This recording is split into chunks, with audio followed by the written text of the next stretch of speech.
пример за фалшива новина, която съм чувала е, че ако мъжете пушат хитски тюрклас или терея тюрклас, няма да имат деца. Явно съм успяла да се опазя от крайна степен да не помня. Определено е нещо абсурдно, най-вероятно свързано с новината, която чух е, че Алекс Консани е транссексуален.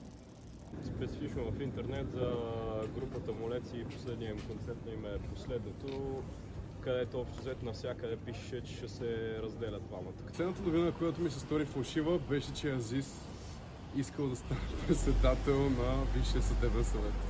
Ставаше въпрос нещо за изборите в Америка. Последната новина, която смятам, че е фейк и съм чула, е, че Филип Буков ще е новият Ерген в следващия сезон.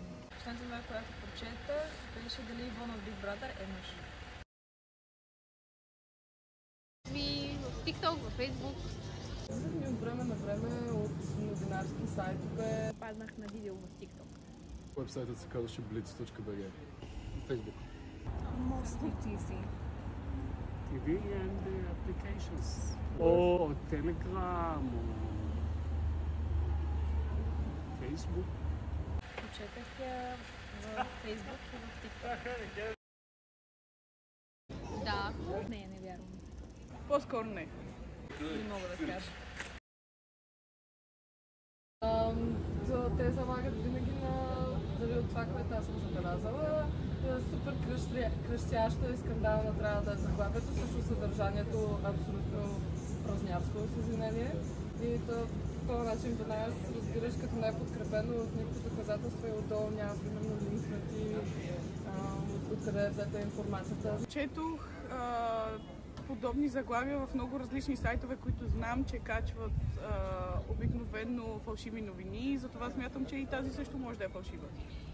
Разбрах, че е фалшива по-късно, като те самите пуснаха стори 2 седмици преди самия концерт, че абсолютно всички тия новини, които са поснати като постове, като реклама, че ще се разделят, не са верни, нали?